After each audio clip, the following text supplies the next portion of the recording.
So வீட்டில் இருக்கிற normal LED டிவியை ஸ்மார்ட் டிவியாக மாற்றலாம் அப்படின்னு 4 வருஷம் முன்னாடி ஃபயர் டிவி ஸ்டிக் வந்து வாங்கியிருந்தேன். இந்த 4 வருஷத்தில் ஓடிடி ஆப்ஸில் எத்தனையோ மூவிஸ் வந்து பார்த்துருக்கேன், எத்தனையோ டிவி ஷோஸை பார்த்துருக்கேன். கடைசியாக இந்த ஃபயர் ஸ்டிக்கோட ரிமோட்டோட நிலமை வந்து பார்த்தீங்கன்னா இந்த மாதிரி ஆகிடுச்சு. ஆக்சுவலி எந்த ஒரு பட்டனுமே இதில் ப்ராப்பராக ஒர்க் ஆகலை. ஸோ என்கிட்ட இருந்த ஆப்ஷன் வந்து என்னன்னா, ஒரு புது ஃபயர் டிவி ஸ்டிக் தான் வந்து பர்ச்சேஸ் பண்ணணுன்ற ஒரு ஆப்ஷன் இருந்தது, இல்லை வந்து ஒரு ஆல்டர்னேட்டிவ் ரிமோட் வாங்கணுன்ற ஒரு ஆப்ஷன் இருந்தது.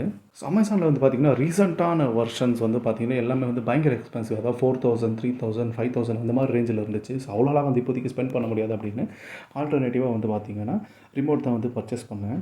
So fire TV stick second generation support பண்ணுறேன் tu-DOX அப்படின்ற பிராண்டில் இருந்து தான் வந்து ஆர்டர் பண்ணியிருந்தேன். நான் செப்டம்பர் 6 அன்றைக்கி ஆர்டர் பண்ணேன். அந்த டைமில் வந்து பார்த்திங்கன்னா ரேட்டு 1199 இருந்துச்சு. இப்போ வந்து பார்த்திங்கன்னா ஆல்மோஸ்ட் ஒரு 200 ருபீஸ் வந்து இதில் இன்க்ரீஸ் பண்ணிட்டாங்க.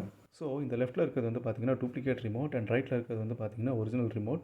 டிஃப்ரென்ஸ் வந்து என்னென்னா, இது வந்து கிளாசி ஃபினிஷில் இருக்குது. அதே மாதிரி வந்து பார்த்திங்கன்னா அமேசானுக்கான சிம்பிள், அதாவது லோகோ வந்து இந்த இடத்துல இருக்குது. இது வந்து பார்த்திங்கன்னா ஆக்சுவலி ப்ளைனாக இருக்குது. எந்த ஒரு பிராண்டிங் இமேஜ் எதுவுமே கிடையாது இந்த இடத்துல. பட் மற்ற எல்லாமே வந்து பார்த்திங்கன்னா டிட்டோ அதே மாதிரி தான் இருக்குது. Same to same Amazon Fire TV ஸ்டிக்கோட ரிமோட் மாதிரியே தான் இருக்குது. ஸோ இந்த டூப்ளிகேட் ரிமோட் வந்து பார்த்திங்கன்னா உங்களுக்கு டிவியில் டெஸ்ட் பண்ணி காட்டுறேன்.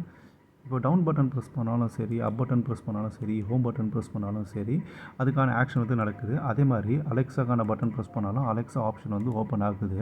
அதே மாதிரி வந்து பார்த்திங்கன்னா இப்போது லெஃப்ட் ரைட் நேவிகேஷனும் பாருங்கள், நல்லா ப்ராப்பராக குயிக் ரெஸ்பான்சிவாக தான் இருக்குது.